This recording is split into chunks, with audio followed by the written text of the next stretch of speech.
Okay, we got the third episode. Third episode. I'm already fucking up. We got the fourth episode from the season. I wanted to talk out. I wanted to talk about it, go over it. I don't want to go through every moment by moment by moment. But I probably will end up doing that, like I always do. This episode was a good episode. But now we really see how much they're deviating from the game. But that being said, I'm not really complaining about it. In my opinion, they had to deviate from the game. Like it was almost necessary for them to deviate from the game. Um, but I just want to see how much they are gonna deviate because as of now, Tommy's not in Seattle, and we have no idea if Jesse's going to Seattle because Jesse kind of seemed flip floppy when they were in Jackson. So, but I guess no, I guess Jesse does arrive because in the trailer he was in the trailer, right? I believe, I believe. But how do I want to go through this? Um, they kind of like speed ran or speed run. They kind of speed run this whole episode ish to an extent. We get Isaac's backstory a little, and then there we see Dina taking some pregnancy tests. Then they go through Capitol Hill Pride stuff. Then they get to the TV station. Then we get to the music store. From the music store, we got to Isaac torturing a wolf. I mean Isaac torturing a Scar. And then from that we get to the TV station. From the TV station we come to the train station and the horde. From the train station and the horde we finally get to the theater, and then from the theater that's kind of where the episode ends off.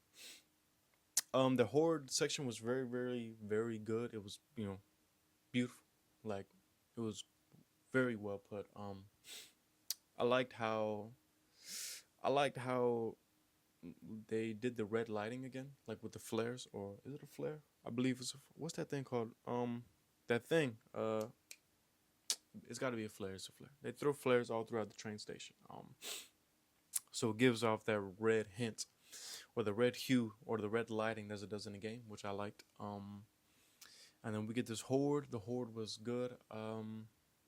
We see them kind of running away inside the train, or they get inside the train to kind of run away, but they still end up in that same exact area, just kind of like further down, or they end up further down. But it was good that they ended up further down because that's where the escalator was, so they had to get to the escalator. But all the wolves get killed by the horde, and now it leaves just Ellie and Dina. They escape. Ellie gets bit, saving Dina's life, which was an interesting way to play that whole moment out because in the game, Ellie gets her gas mask broken, but they you know they took out the spore section of the game. So this was how they did that. They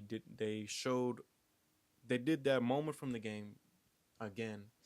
They just flipped it around and they had Ellie get bit right in front of Dina, literally right in front of her face, and saving her life essentially. But did she have to get bit? I feel like she had time to pull out her weapon and shoot.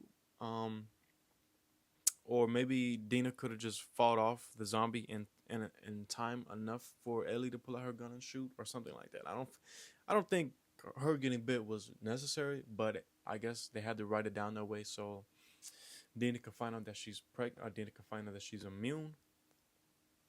And then they finally get to the theater, and in the theater, Dina was almost ready to kill Ellie. But Ellie has to like plead for her life and was like, "Look, I'm immune. Let me prove it to you that I'm immune. Don't shoot me yet. Just give me a chance. Let me prove it to you."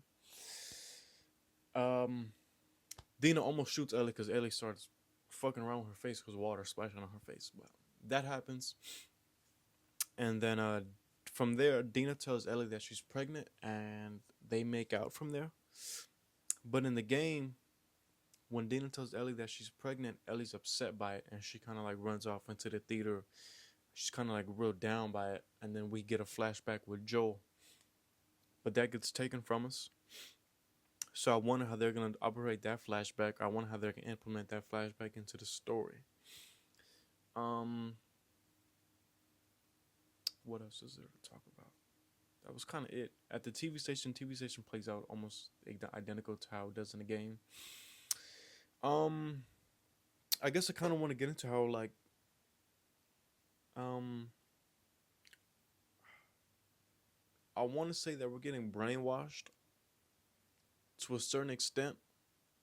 Like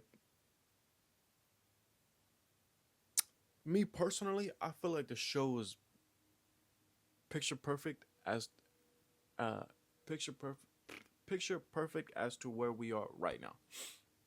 Like these next few episodes could be real shit or whatever, and I take back what I'm saying right now. But as of now, the show's very, very, very good. On its own. Like the only time the show gets bad is when we compare it to the game. But the show's based off the game, so it's like, what do you, what do you mean? Like, what do you mean the show's only gets bad when we compare it to the game if the show is based off the game? By that is because they're making a lot of changes, and they're deviating off the source material by a lot, but not too much. I wrote down right here. Damn, I made the whole camera shake. I wrote down right here that the exterior of the story is the exact same, but the interior of the story, there's change after change after change, and there are small changes, but there are big changes. Like Ellie says, small things. When you hide small things for a long enough time, they become big things, I guess. Which is kind of speaks to where we are right now. I feel like it's not dark enough. Like I feel like there should be a lot more killing and a lot more violence and just a lot more grittiness, but we're not getting that yet.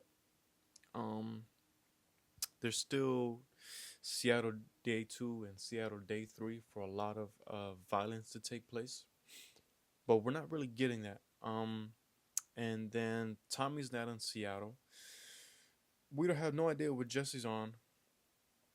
If Jesse's gonna, I mean, well, Jesse has to arrive to Seattle because I believe Jesse was in a trailer. But I think if I'm not wrong, but so I don't know how that whole section is gonna play out. The episode ends with Nora, them finding out where Nora is. I think the backdrop shows the hospital. I'm not sure.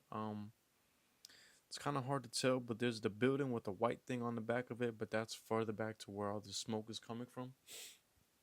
So I don't know where they're gonna show this, if they show it or not. But I want to see more violence. That's like my only main critique. My other critique would be Ellie doesn't seem full of rage as she was in the game. She's kind of just like,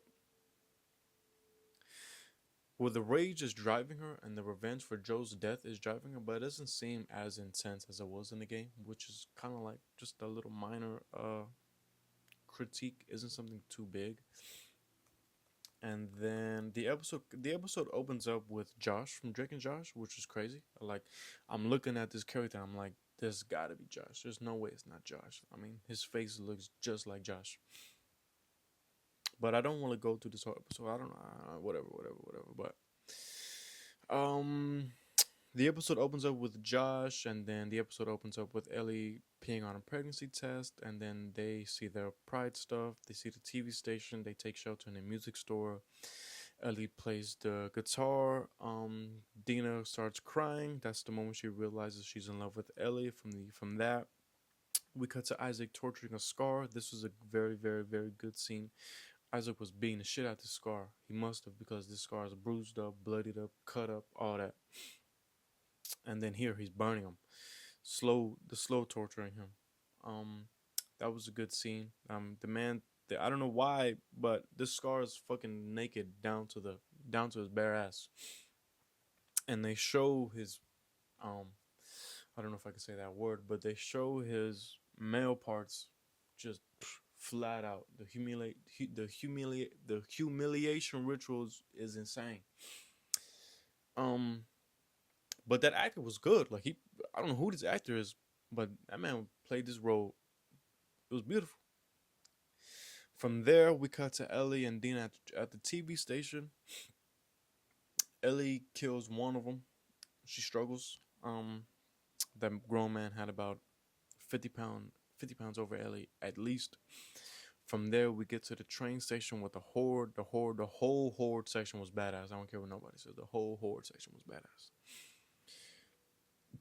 And then, like I said earlier, Ellie gets bit, saving Dina's life. They arrive to the theater. Dina looks at Ellie like she wants to kill her.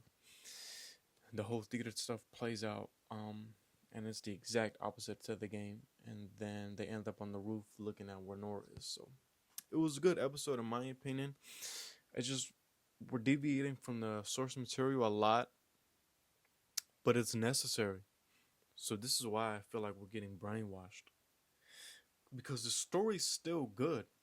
Like I don't really have too much complaints about it. Like it's a good story. It's just we're not following the game a lot. Like we're deviating from the game sort of a lot. But I guess we'll see how the rest of this story plays out in these next few episodes. I think we only got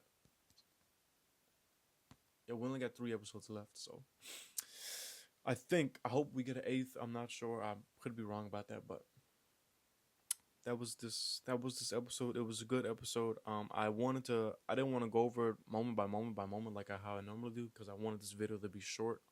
It's probably like I'm probably getting on 18 minutes on right now, but it was a good episode. I just want to see how the story plays out. But that's that. Thank you for watching.